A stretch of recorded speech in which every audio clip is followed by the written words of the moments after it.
ਖਬਰਾਂ ਦੇ ਬੁਲੇਟਿਨ ਦੇ ਸਪਾਂਸਰ ਨੇ ਰੀਅਲਟਰ ਗੁਰਜਿੰਦਰ ਸਿੰਘ ਰੰਧਾਵਾ। ਹਰ ਤਰ੍ਹਾਂ ਦੀ ਪ੍ਰਾਪਰਟੀ ਖਰੀਦਣ ਤੇ ਵੇਚਣ ਲਈ ਤੁਸੀਂ ਕਾਲ ਕਰ ਸਕਦੇ ਹੋ।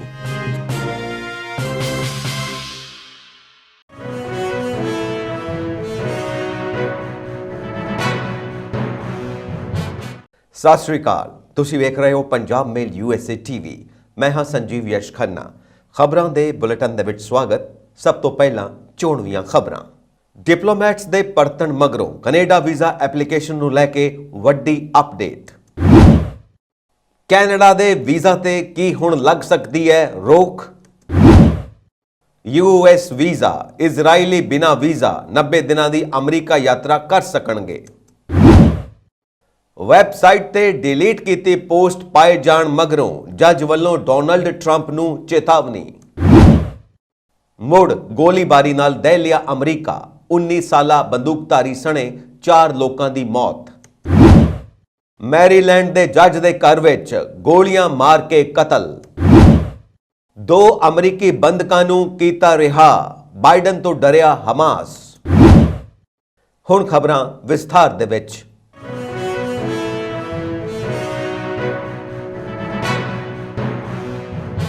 हरदीप सिंह निज्जर कतलकांड नूं लैके भारत अते कनेडा दरमियान चल रहे तनाव के विचकार कनेडा ने वीरवार अपने 41 डिप्लोमैट्स नूं भारत तो वापस बुला लिया। इस मगरों डिप्लोमैट्स रातों रात भारत छड्ड के कनेडा परत गए। इस दे नाल ही कनेडा दा वीज़ा लैण दे चाहवान लोकां विच दूचित्ती पैदा हो गई। इस विचाले हुण VFS ग्लोबल ने स्थिति नूं स्पष्ट कीता है। VFS ग्लोबल बयान जारी कर रहा है कि उस दे कनेडा केंद्रित वीज़ा अर्जी केंद्र भारत के 10 शहरों में खुले रहेंगे। VFS ग्लोबल ने बयान में कहा कि वह कैनेडियन इमिग्रेशन संस्था रिफ्यूजीज एंड सिटीजनशिप कनेडा दियां हिदायतां मुताबिक भारत तो अर्जियां नूं स्वीकार करना अते प्रोसैस करना जारी रखेगा, पर स्टाफिंग दे घटाए गए पद्धर नाल प्रक्रिया के समय ते असर पैण की उम्मीद है। भारत दियां अर्जियां दी वड्डी बहुगिणती पहलां ही देश तो बाहर प्रोसैस की जाती है। भारत दियां 99% अर्जियां ते ग्लोबल नेटवर्क द्वारा प्रोसैसिंग की जाती है। 5% कनेडा आधारित IRCC स्टाफ जो भारत विच रहिंदे ने उन्हां काम ते ध्यान केंद्रित करनगे, जिस लई देश विच मौजूदगी दी लोड़ हुंदी है। हालांकि VFS ग्लोबल ने भी यह गल मन्नी है कि इस सब कारण वीज़ा प्रोसैस करन विच वाधू समा लग सकता है। इस तो पहला कनेडा के इमिग्रेशन मंत्री मार्क मिलर ने भी कहा सी कि डिप्लोमैट्स नूं वापस बुलाए जाने के बावजूद वीज़ा अर्जी केंद्र आम तौर पर काम करनगे, क्योंकि वह तीजी धिर वल्लों चलाए जाते हैं। हालांकि उन्होंने यह भी मन्निया कि अर्जियां की प्रक्रिया विच हुण वाधू समा लगेगा। उन्होंने कहा सी कि इस विच कोई शक नहीं है कि भारत के फैसले नाल दोवां देशां दे नागरिकां नूं प्रदान कीतियां जाण वालियां सेवावां दे पद्धर ते असर पवेगा। बदकिस्मती नाल सानू चंडीगढ़, मुंबई अते बेंगलुरु विच साडे वणज दूताघरां विच सारियां व्यक्तिगत सेवावां नूं बंद करना पवेगा। जिन्हां कैनेडियंस नूं कौंसलर सहायता की लोड़ हुंदी है वो अजे भी दिल्ली विच साडे हाई कमीशन का दौरा कर सकते हैं अते तुसीं अजे भी फोन अते ईमेल राहीं व्यक्तिगत तौर पर अजिहा कर सकते हो। भारत तो कनेडा जाण दे चाहवान लोकां नूं आउण वाले दिनां विच वीज़ा संबंधी सेवावां विच मुश्किलां दा सामना करना पवेगा। हरदीप सिंह निज्जर कतल केस नूं लैके भारत अते कनेडा दरमियान चल रहे तनाव नूं लैके कनेडा ने भारत तो अपने 41 डिप्लोमैटां नूं वापस बुला लिया है। उत्थे ही कनेडा वल्लों 41 डिप्लोमैटां नूं वापस बुलाउण नूं लैके वख-वख एक्सपर्ट्स अपनी राय दे रहे ने। एक्सपर्ट्स दी राय विच भारत विच कनेडा दे सब तो वध डिप्लोमैट सन, जिन्हां विचों 41 नूं हुण वापस बुला लिया गया है। उन्होंने कहा कि इस नाल Bengaluru, Mumbai, Chandigarh by hand application की प्रक्रिया बंद कर दी है। हुण सारा काम का लोड 21 ते जावेगा अते काम भी घट होवेगा। उन्होंने कहा कि वीज़ा बंद नूं लैके फिलहाल कोई खबर नहीं आई। उन्होंने कहा कि जेकर वीज़ा प्रोसैसिंग की गल करिए तो इस समय 15 दिनों के अंदर कनेडा तो स्टडी वीज़ा आ रहे सन। यह समा थोड़ा वध जाएगा, जिसनूं करीब 40 दिन भी लग सकते हैं। उन्होंने कहा कि जनवरी तो लैके जून 2023 तक कनेडा पहला ही 2,80,000 वीज़े दे चुका है, जो कि 2022 के पैटर्न के मुकाबले 77% वध सी। उन्होंने कहा कि जेकर वड्डे तरीके नाल सोचा जाए तो कनेडा ने पिछले साल 2022 विच 5,51,000 कुछ कुल कड्डे सन, जिन्हां विचों भारत, चीन, अफगानिस्तान वगैरह देश शामिल सन। ਇਹਨਾਂ ਵਿੱਚ ਭਾਰਤ ਨੂੰ ਸਭ ਤੋਂ ਵੱਧ ਵੀਜ਼ੇ ਭੇਜੇ ਗਏ ਸਨ ਜੋ ਕਿ 2,26,000 ਤੋਂ ਵੱਧ ਸਨ। ਇਸ ਵਿੱਚ 1,36,000 ਪੰਜਾਬੀ ਵਿਦਿਆਰਥੀਆਂ ਨੂੰ ਸਟੂਡੈਂਟ ਵੀਜ਼ਾ ਭੇਜਿਆ ਗਿਆ ਸੀ।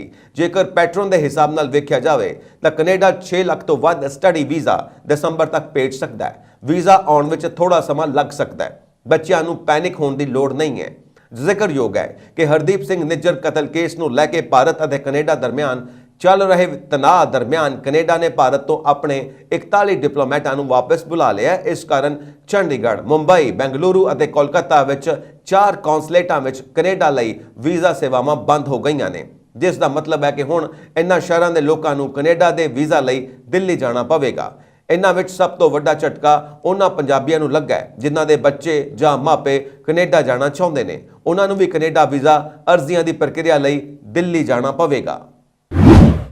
ਇਜ਼ਰਾਈਲ ਹਮਾਸ ਜੰਗ ਦੇ ਮੱਦੇਨਜ਼ਰ ਅਮਰੀਕਾ ਨੇ ਵੀਰਵਾਰ ਨੂੰ ਇਜ਼ਰਾਈਲੀ ਨਾਗਰਿਕਾਂ ਲਈ ਵੀਜ਼ਾ ਛੋਟ ਪ੍ਰੋਗਰਾਮ ਸ਼ੁਰੂ ਕੀਤਾ, ਜਿਸ ਤਹਿਤ 90 ਦਿਨਾਂ ਜਾਂ ਇਸ ਤੋਂ ਘੱਟ ਸਮੇਂ ਲਈ ਅਮਰੀਕਾ ਜਾਣ ਦੇ ਚਾਹਵਾਨ ਇਜ਼ਰਾਈਲੀ ਨਾਗਰਿਕ ਵੀਜ਼ਾ ਅਰਜ਼ੀ ਦਿੱਤੇ ਬਿਨਾਂ ਅਮਰੀਕਾ ਦੀ ਯਾਤਰਾ ਕਰ ਸਕਣਗੇ।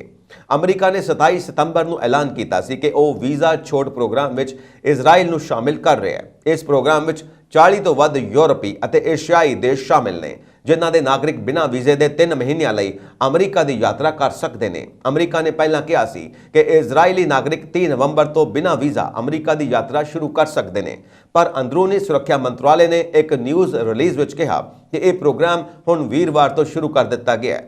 ਅਧਿਕਾਰੀਆਂ ਨੇ ਪ੍ਰੈਸ ਬਿਆਨ ਵਿੱਚ ਸਮਾਂ ਸੀਮਾ ਵਿੱਚ ਤਬਦੀਲੀ ਦਾ ਕੋਈ ਕਾਰਨ ਨਹੀਂ ਦੱਸਿਆ। ਇਸ ਪ੍ਰੋਗਰਾਮ ਦੇ ਤਹਿਤ ਇਜ਼ਰਾਈਲੀ ਨਾਗਰਿਕਾਂ ਨੂੰ ਸਭ ਤੋਂ ਪਹਿਲਾਂ electronic system for travel authorisation ਵਿੱਚ ਰਜਿਸਟਰ ਕਰਨਾ ਹੋਵੇਗਾ।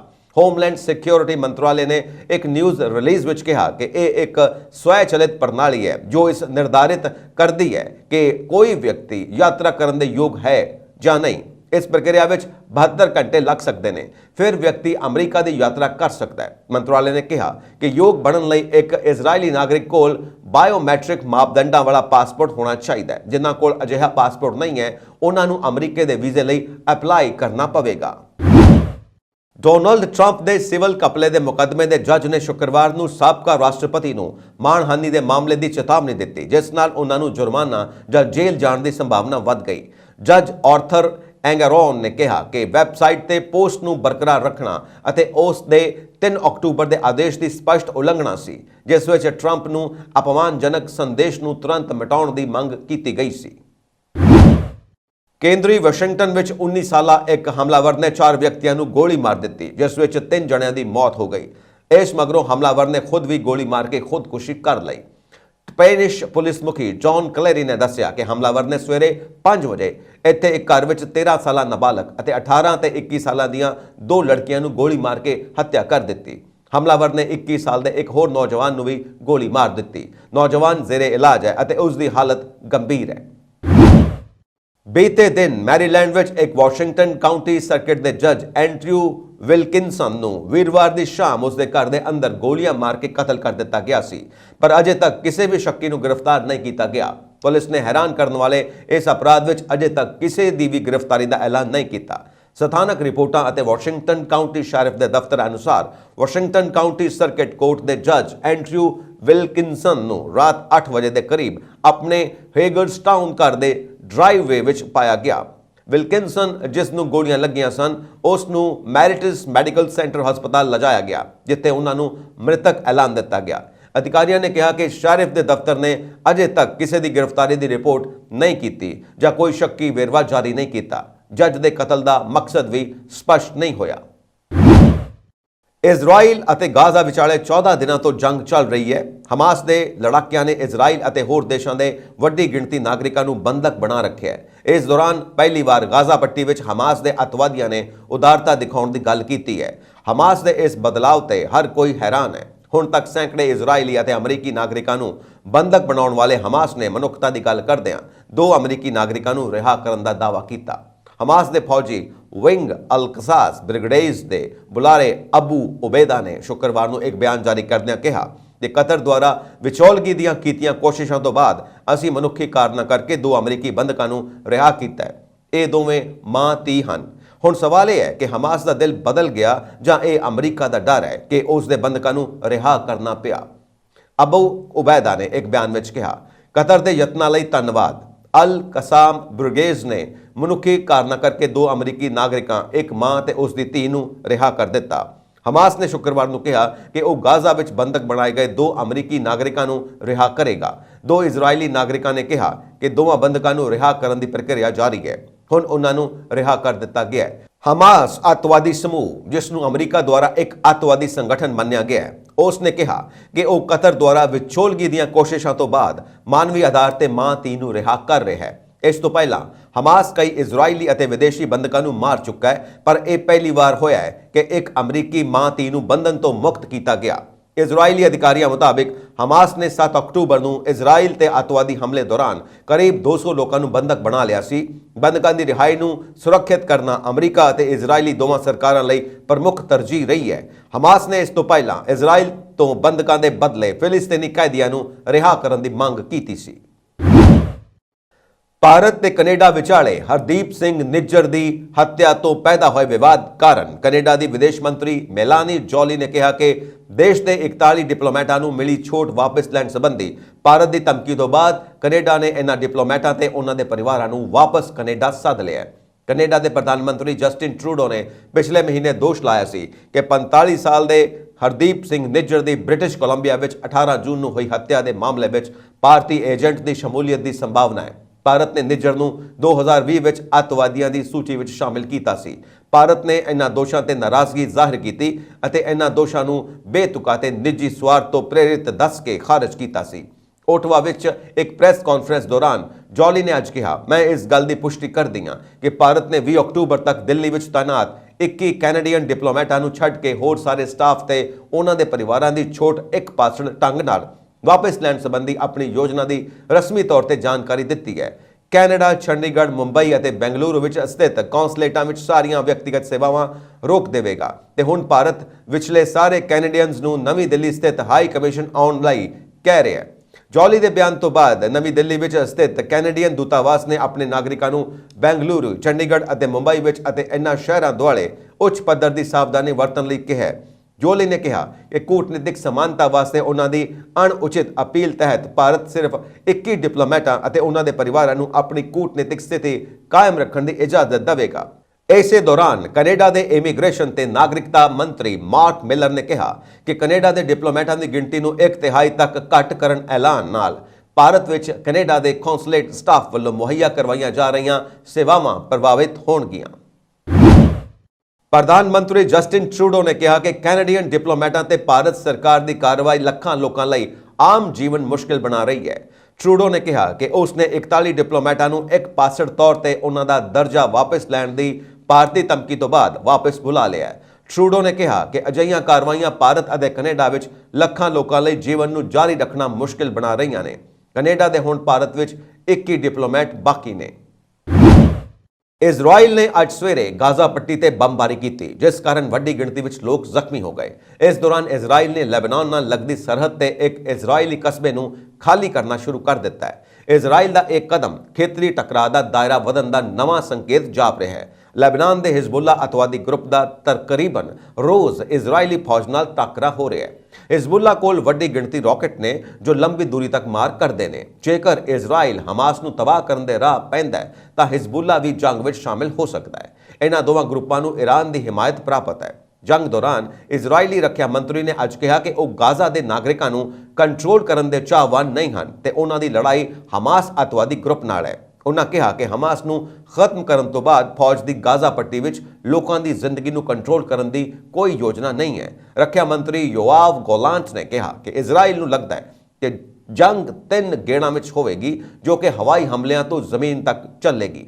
ਫਿਲਿਸਤੀਨੀਆਂ ਮੁਤਾਬਿਕ ਗਾਜ਼ਾ ਦੇ ਖਾਨ ਯੂਨਿਸ ਵਿੱਚ ਵੱਡੇ ਹਵਾਈ ਹਮਲੇ ਹੋਏ ਨੇ। ਵੱਡੀ ਗਿਣਤੀ ਵਿੱਚ ਔਰਤਾਂ, ਪੁਰਸ਼ਾਂ ਤੇ ਬੱਚਿਆਂ ਨੂੰ ਸਥਾਨਕ ਨਾਸਰ ਹਸਪਤਾਲ ਲਿਜਾਇਆ ਗਿਆ ਹੈ। ਗਾਜ਼ਾ ਦਾ ਇਹ ਦੂਜਾ ਵੱਡਾ ਹਸਪਤਾਲ ਪਹਿਲਾਂ ਹੀ ਮਰੀਜ਼ਾਂ ਨਾਲ ਭਰਿਆ ਪਿਆ ਹੈ। ਗਾਜ਼ਾ ਦੇ ਹਸਪਤਾਲਾਂ ਨੂੰ ਇੰਧਨ ਦੀ ਸਪਲਾਈ ਲਈ ਮਿਸਰ ਤੇ ਇਜ਼ਰਾਈਲ ਵਿਚਾਲੇ ਵਾਰਤਾ ਜਾਰੀ ਹੈ। ਇਜ਼ਰਾਈਲੀ ਫੌਜ ਦਾ ਕਹਿਣਾ ਹੈ ਕਿ ਉਹਨਾਂ ਗਾਜ਼ਾ ਵਿੱਚ 100 ਤੋਂ ਵੱਧ ਟਿਕਾਣਿਆਂ ਨੂੰ ਨਿਸ਼ਾਨਾ ਬਣਾਇਆ ਹੈ, ਜੋ ਕਿ ਹਮਾਸ ਦੇ ਸ਼ਾਸਕਾਂ ਨਾਲ ਸੰਬੰਧਿਤ ਨੇ। ਦੱਸਣਯੋਗ ਹੈ ਕਿ ਇਜ਼ਰਾਈਲ ਨੇ ਆਪਣੇ ਥਲ ਸੈਨਿਕਾਂ ਨੂੰ ਗਾਜ਼ਾ ਵਿੱਚ ਦਾਖਲ ਹੋਣ ਲਈ ਤਿਆਰ ਰਹਿਣ ਲਈ ਕਿਹਾ ਹੈ। ਇਜ਼ਰਾਈਲ ਨੇ ਗਾਜ਼ਾ ਬਾਰਡਰ ਤੇ ਵੱਡੀ ਗਿਣਤੀ ਵਿੱਚ ਸੈਨਾ ਜਮ੍ਹਾਂ ਕਰ ਲਈ ਹੈ। यूके ਦੀ ਅਰਥਵਿਵਸਥਾ ਵਿੱਚ ਅਸਥਿਰਤਾ ਕਾਰਨ ਕਾਰਪੋਰੇਟ ਸੈਕਟਰ ਦੀਆਂ ਕੰਪਨੀਆਂ ਘਬਰਾਈਆਂ ਹੋਈਆਂ ਨੇ। ਕੰਪਨੀਆਂ ਨੂੰ ਨੇੜਲੇ ਭਵਿੱਖ ਵਿੱਚ ਅਰਥਵਿਵਸਥਾ ਵਿੱਚ ਸੁਧਾਰ ਦੀ ਗੁੰਜਾਇਸ਼ ਵੀ ਨਜ਼ਰ ਨਹੀਂ ਆ ਰਹੀ। ਲਿਹਾਜ਼ਾ ਕੰਪਨੀਆਂ ਨੇ ਪੱਕੇ ਕਰਮਚਾਰੀਆਂ ਦੀ ਭਰਤੀ ਸ਼ੁਰੂ ਕਰਨ ਦੀ ਥਾਂ ਕੱਚੇ ਕਰਮਚਾਰੀਆਂ ਨਾਲ ਕੰਮ ਚਲਾਉਣਾ ਸ਼ੁਰੂ ਕਰ ਦਿੱਤਾ ਹੈ। यूके ਵਿੱਚ ਖਾਲੀ ਅਸਾਮੀਆਂ ਦੀ ਗਿਣਤੀ ਵਿੱਚ ਭਾਰੀ ਗਿਰਾਵਟ ਦੇਖਣ ਨੂੰ ਮਿਲ ਰਹੀ ਹੈ। ਇਸ ਸਮੇਂ ਖਾਲੀ ਅਸਾਮੀਆਂ ਦੀ ਗਿਣਤੀ ਡਿੱਗ ਕੇ 10 ਲੱਖ ਤੋਂ ਹੇਠਾਂ ਪਹੁੰਚ ਗਈ ਹੈ, ਜੋ ਪਿਛਲੇ 2 ਸਾਲਾਂ ਦਾ ਸਭ ਤੋਂ ਹੇਠਲਾ ਪੱਧਰ ਹੈ। ਦੱਸ ਦਈਏ ਕਿ ਅਸਾਮੀਆਂ ਦੀ ਗਿਣਤੀ ਵਿੱਚ ਗਿਰਾਵਟ ਇਸ ਗੱਲ ਦਾ ਸਪਸ਼ਟ ਸੰਕੇਤ ਹੈ ਕਿ ਅਰਥਵਿਵਸਥਾ ਵਿੱਚ ਕਾਰਪੋਰੇਟ ਸੈਕਟਰ ਦਾ ਭਰੋਸਾ ਨਹੀਂ ਬਣ ਰਿਹਾ, ਜਿਸ ਕਾਰਨ ਉਹ ਪੱਕੇ ਕਰਮਚਾਰੀਆਂ ਦੀ ਨਿਯੁਕਤੀ ਨਹੀਂ ਕਰ ਰਹੀ। ਅਸਾਮੀਆਂ ਦੀ ਗਿਣਤੀ ਵਿੱਚ ਗਿਰਾਵਟ ਇਸ ਗੱਲ ਦਾ ਸੰਕੇਤ ਹੈ ਕਿ ਯੂਕੇ ਵਿੱਚ ਲੇਬੀ ਮਾਰਕੀਟ ਵਿੱਚ ਸਥਿਤੀਆਂ ਵਿੱਚ ਸੁਧਾਰ ਹੋ ਰਿਹਾ ਹੈ। ਕਰਮਚਾਰੀਆਂ ਦੀ ਭਰਤੀ ਕਰਵਾਉਣ ਵਾਲੀਆਂ ਰਿਕਰੂਟਮੈਂਟ ਕੰਪਨੀਆਂ ਦਾ ਮੰਨਣਾ ਹੈ ਕਿ ਹੁਣ ਕਾਰਪੋਰੇਟ ਸੈਕਟਰ ਪੱਕੇ ਕਰਮਚਾਰੀਆਂ ਦੀ ਭਰਤੀ ਵਿੱਚ ਕਾਫੀ ਕਮੀ ਕਰ ਰਿਹਾ ਹੈ। ਬ੍ਰਿਟੇਨ ਦੇ ਪ੍ਰਧਾਨ ਮੰਤਰੀ ਰਿਸ਼ੀ ਸੁਨਕ ਦੀ ਸੱਤਾਧਾਰੀ ਕੰਜ਼ਰਵੇਟਿਵ ਪਾਰਟੀ ਨੂੰ ਆਪਣੀਆਂ 2 ਸੁਰੱਖਿਅਤ ਸੀਟਾਂ ਤੇ ਕਰਾਰੀ ਹਾਰ ਦਾ ਸਾਹਮਣਾ ਕਰਨਾ ਪਿਆ। ਇਸ ਹਾਰ ਨਾਲ ਅਗਲੇ ਸਾਲ ਹੋਣ ਵਾਲੀਆਂ ਆਮ ਚੋਣਾਂ ਵਿੱਚ ਜਿੱਤਣ ਦੀ ਸੰਭਾਵਨਾ ਤੇ ਸ਼ੱਕ ਪੈਦਾ ਹੋ ਰਿਹਾ ਹੈ। ਦੋਹਰੀ ਹਾਰ ਕਾਰਨ ਪਾਰਟੀ ਦੇ ਸਮਰਥਨ ਵਿੱਚ ਗਿਰਾਵਟ ਵੀ ਦਿਖ ਰਹੀ ਹੈ। ਬ੍ਰਿਟੇਨ ਵਿੱਚ 1991 ਤੋਂ ਬਾਅਦ ਅਜਿਹਾ ਸਿਰਫ ਤੀਜੀ ਵਾਰ ਹੋਇਆ ਜਦੋਂ ਕੋਈ ਪ੍ਰਧਾਨ ਮੰਤਰੀ ਇੱਕ ਦਿਨ ਵਿੱਚ ਹੀ 2 ਸੀਟਾਂ ਤੇ ਉਪ ਚੋਣਾਂ ਹਾਰ ਗਿਆ ਹੋਵੇ। ਮੁੱਖ ਵਿਰੋਧੀ ਪਾਰਟੀ ਲੇਬਰ ਪਾਰਟੀ ਨੇ ਲੰਡਨ ਦੇ ਉੱਤਰ ਵਿੱਚ ਮਿਡ ਬੈਡਫੋਰਡਸ਼ਾਇਰ ਦੀ ਸੀਟ ਤੇ ਜਿੱਤ ਹਾਸਲ ਕੀਤੀ ਹੈ। ਉਹਨਾਂ ਨੇ ਇਹ ਸੀਟ 25,000 ਵੋਟਾਂ ਦੇ ਫਰਕ ਨਾਲ ਜਿੱਤ ਕੇ ਜੋ 1945 ਤੋਂ ਬਾਅਦ ਉਪ ਚੋਣਾਂ ਦੌਰਾਨ ਸਭ ਤੋਂ ਵੱਡੀ ਜਿੱਤ ਬਣ ਗਈ ਹੈ। ਲੇਬਰ ਪਾਰਟੀ ਨੇ ਕੰਜ਼ਰਵੇਟਿਵ ਪਾਰਟੀ ਦੇ ਇੱਕ ਹੋਰ ਗੜ੍ਹ ਟੈਮਵਰਥ ਸੀਟ ਤੇ ਵੀ ਜਿੱਤ ਹਾਸਲ ਕੀਤੀ ਹੈ। ਲੇਬਰ ਪਾਰਟੀ ਦੇ ਆਗੂ ਕੀਰ ਸਟਾਰਮਰ ਨੇ ਇੱਕ ਬਿਆਨ ਵਿੱਚ ਕਿਹਾ ਕਿ ਕੰਜ਼ਰਵੇਟਿਵ ਪਾਰਟੀ ਦੇ ਇਨ੍ਹਾਂ ਗੜ੍ਹਾਂ ਵਿੱਚ ਜਿੱਤ ਨਾਲ ਇਹ ਸਾਬਿਤ ਹੁੰਦਾ ਹੈ ਕਿ ਦੇਸ਼ ਦੀ ਜਨਤਾ ਹੁਣ ਬਦਲਾਅ ਚਾਹੁੰਦੀ ਹੈ ਤੇ ਬਦਲੀ ਹੋਈ ਲੇਬਰ ਪਾਰਟੀ ਨੂੰ ਆਪਣਾ ਸਮਰਥਨ ਦੇਣ ਲਈ ਤਿਆਰ ਹੈ। ਉਹਨਾਂ ਅੱਗੇ ਕਿਹਾ ਕਿ 43 ਸਾਲਾ ਰਿਸ਼ੀ ਸੁਨਕ ਨੇ ਖੁਦ ਨੂੰ ਇੱਕ ਸਾਹਸੀ ਸੁਧਾਰਕ ਦੇ ਰੂਪ ਦੇ ਵਿੱਚ ਪੇਸ਼ ਕਰਨ ਦੀ ਕੋਸ਼ਿਸ਼ ਕੀਤੀ। ਉਹਨਾਂ ਨੇ ਆਰਥਿਕ ਉਤਾਰ ਚੜ੍ਹਾਅ ਅਤੇ ਘਪਲਿਆਂ ਦੇ ਕਾਰਨ 2 ਅਧਿਕਾਰੀਆਂ ਨੂੰ ਬਰਖਾਸਤ ਕਰਨ ਤੋਂ ਬਾਅਦ ਦੇਸ਼ ਵਿੱਚ ਕੁਝ ਵਿਸ਼ਵਾਸ ਹਾਸਲ ਕੀਤਾ ਸੀ। ਵੱਧ ਰਹੀ ਮਹਿੰਗਾਈ, ਆਰਥਿਕਤਾ ਸਥਿਰਤਾ ਤੇ ਸੂਬੇ ਵੱਲੋਂ ਚਲਾਈਆਂ ਜਾ ਰਹੀਆਂ ਸਿਹਤ ਸੇਵਾਵਾਂ ਦੀ ਵਰਤੋਂ ਲਈ ਲੰਮੇ ਸਮੇਂ ਤੱਕ ਇੰਤਜ਼ਾਰ ਕਰਨ ਕਾਰਨ ਲੋਕ ਨਾਰਾਜ਼ ਨੇ।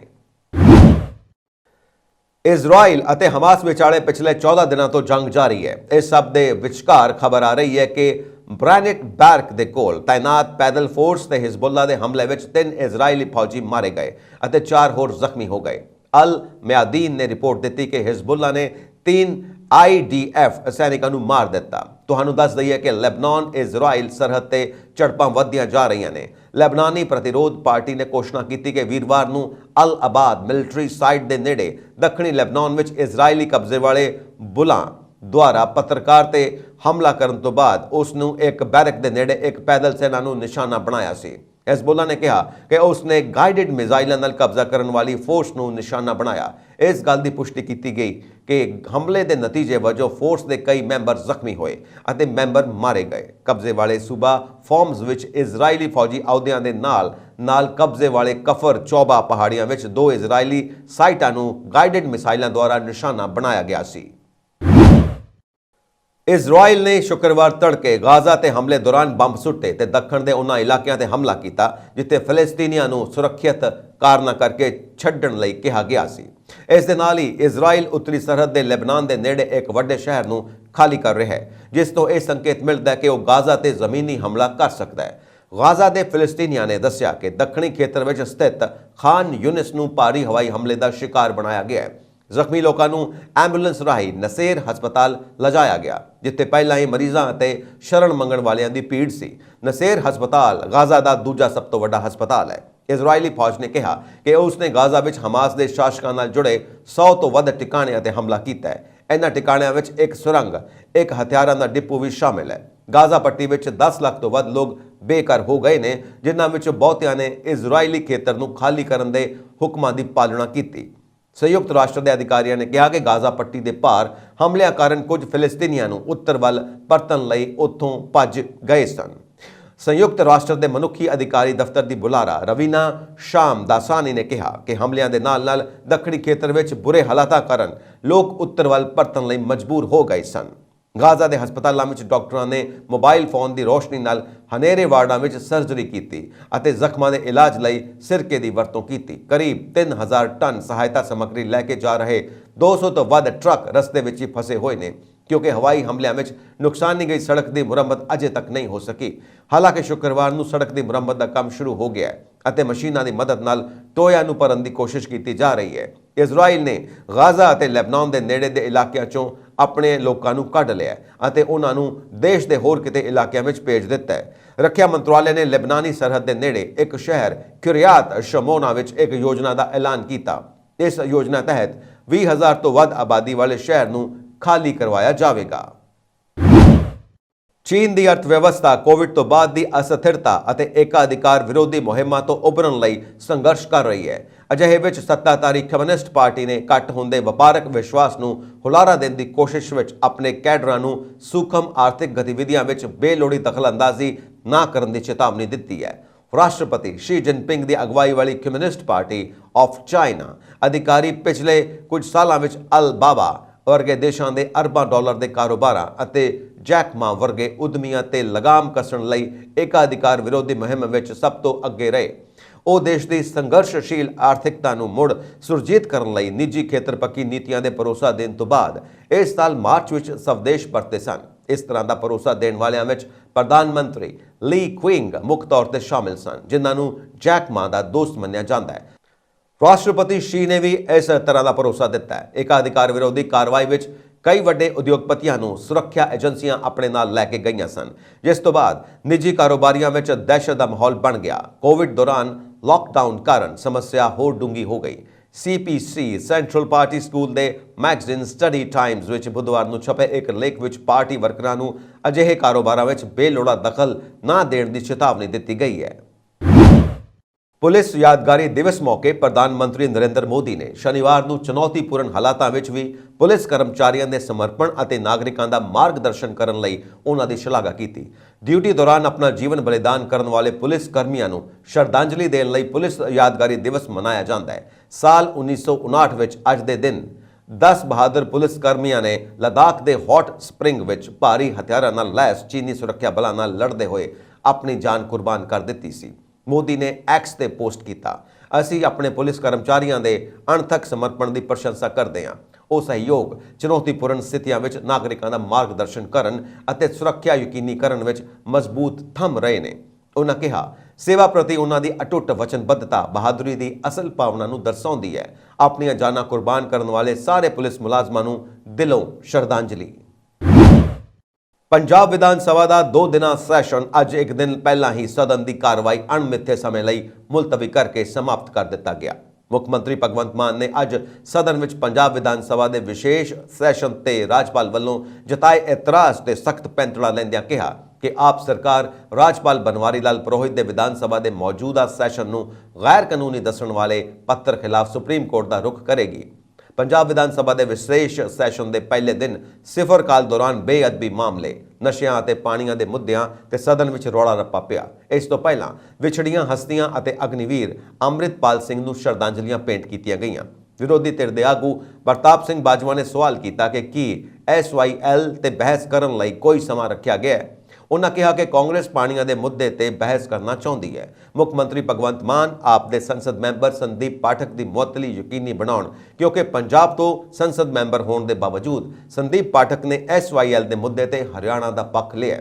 ਸ਼੍ਰੀ ਬਾਜਵਾ ਨੇ ਬਾਈਬਲ ਕਲਾ ਅਤੇ ਬਰਗਾੜੀ ਕਾਂਡ ਦਾ ਮੁੱਦਾ ਵੀ ਚੁੱਕਿਆ। ਉਹਨਾਂ ਕਿਹਾ ਕਿ ਆਪ ਵਿਧਾਇਕ ਕੁੰਵਰ ਵਿਜੇ ਪ੍ਰਤਾਪ ਸਿੰਘ ਨੇ ਸਰਕਾਰ ਤੇ ਉਂਗਲ ਉਠਾਈ ਹੈ ਕਿ ਵਿਸ਼ੇਸ਼ ਜਾਂਚ ਟੀਮ ਵੱਲੋਂ ਗਵਾਹਾਂ ਤੇ ਦਬਾਅ ਪਾਇਆ ਜਾ ਰਿਹਾ ਹੈ। ਉਹਨਾਂ ਆਪ ਵਿਧਾਇਕ ਸੀਤਲ ਅੰਗਰੂਵਾਲ ਵੱਲੋਂ ਸੰਸਦ ਮੈਂਬਰ ਸੁਸ਼ੀਲ ਰਿੰਕੂ ਤੇ ਨਸ਼ਿਆਂ ਨੂੰ ਲੈ ਕੇ ਉਠਾਈ ਉਂਗਲ ਦਾ ਜ਼ਿਕਰ ਕਰਦਿਆਂ ਕਿਹਾ ਕਿ ਇੱਕ ਉੱਚ ਪੱਧਰੀ ਕਮੇਟੀ ਬਣਾ ਕੇ ਇਸ ਦੀ ਜਾਂਚ ਕਰਵਾਈ ਜਾਵੇ।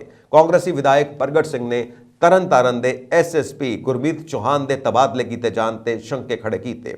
ਉਹਨਾਂ ਕਿਹਾ ਕਿ ਜਿਸ ਅਧਿਕਾਰੀ ਨੇ ਮਾਈਨਿੰਗ ਮਾਫੀਆ ਖਿਲਾਫ ਕਾਰਵਾਈ ਕੀਤੀ, ਉਸ ਨੂੰ ਬਦਲ ਦਿੱਤਾ ਗਿਆ। ਵਿਧਾਇਕ ਤ੍ਰਿਪਤ ਰਜਿੰਦਰ ਸਿੰਘ ਬਾਜਵਾ ਨੇ ਕਿਹਾ ਕਿ ਪਿਛਲੀ ਸਰਕਾਰ ਸਮੇਂ ਦੀ ਇੰਸਪੈਕਟਰਾਂ ਦੀ ਸਿੱਧੀ ਭਰਤੀ ਬੰਦ ਕਰ ਦਿੱਤੀ ਜਾਵੇ ਅਤੇ ਇਸ ਵਿੱਚ ਸੋਧ ਕੀਤੀ ਜਾਵੇ। ਉਹਨਾਂ ਕਿਹਾ ਕਿ PPS ਅਫਸਰ ਕਾਫੀ ਸਮੇਂ ਤੋਂ IPS ਨਹੀਂ ਬਣੇ, ਜਦਕਿ 20 ਅਸਾਮੀਆਂ ਖਾਲੀ ਪਈਆਂ ਨੇ। ਅਕਾਲੀ ਵਿਧਾਇਕ ਮਨਪ੍ਰੀਤ ਸਿੰਘ ਇਆਲੀ ਨੇ ਗਰੀਬ ਲੋਕਾਂ ਦੇ ਨੀਲੇ ਕਾਰਡ ਕੱਟੇ ਜਾਣ ਦਾ ਮੁੱਦਾ ਚੁੱਕਿਆ, ਜਦਕਿ ਅਕਾਲੀ ਵਿਧਾਇਕ ਡਾਕਟਰ ਸੁਖਵਿੰਦਰ ਸੁੱਖੀ ਨੇ ਹੜ੍ਹਾਂ ਕਾਰਨ ਪੰਜਾਬ ਵਿੱਚ ਹੋਏ ਜਾਨੀ ਮਾਲੀ ਨੁਕਸਾਨ ਦੀ ਭਰਪਾਈ ਦੀ ਮੰਗ ਕੀਤੀ। ਉਹਨਾਂ ਕਿਹਾ ਕਿ ਕਿਸਾਨਾਂ ਨੂੰ ਹਾਲੇ ਤੱਕ ਮੁਆਵਜ਼ਾ ਨਹੀਂ ਮਿਲਿਆ ਤੇ ਗੰਨੇ ਦੀ ਅਦਾਇਗੀ ਵੀ ਕਿਸਾਨਾਂ ਨੂੰ ਨਹੀਂ ਮਿਲੀ। ਆਪ ਵਿਧਾਇਕ ਰਣਬੀਰ ਭੁੱਲਰ ਨੇ ਸਿਫਰ ਕਾਲ ਦੌਰਾਨ ਫਿਰੋਜ਼ਪੁਰ ਜ਼ਿਲ੍ਹੇ ਵਿੱਚ ਹੋਏ ਸਿੰਚਾਈ ਘਪਲੇ ਦੀ ਜਾਂਚ ਦੀ ਮੰਗ ਕੀਤੀ ਅਤੇ ਇਸੇ ਤਰ੍ਹਾਂ ਵਿਧਾਇਕ ਕੁਲਵੰਤ ਸਿੰਘ ਪੰਡੋਰੀ ਨੇ ਨਹਿਰੀ ਪਾਣੀ ਦਾ ਮੁੱਦਾ ਚੁੱਕਿਆ। ਬਸਪਾ ਵਿਧਾਇਕ ਡਾਕਟਰ ਨਛੱਤਰਪਾਲ ਨੇ ਸਤਲੁਜ ਵਾਲੇ ਖਿੱਤੇ ਵਿੱਚ ਬੰਨਾਂ ਨੂੰ ਮਜ਼ਬੂਤ ਕੀਤੇ ਜਾਣ ਦੀ ਮੰਗ ਉਠਾਈ। ਕਾਂਗਰਸੀ ਵਿਧਾਇਕ ਅਰੁਣਾ ਚੌਧਰੀ ਨੇ ਦੀਨਾਨਗਰ ਇਲਾਕੇ ਵਿੱਚ ਚੱਲ ਰਹੀ ਗੁੰਡਾ ਪਰਚੀ ਨੂੰ ਲੈ ਕੇ ਸਰਕਾਰ ਤੇ ਸਵਾਲ ਖੜੇ ਕੀਤੇ।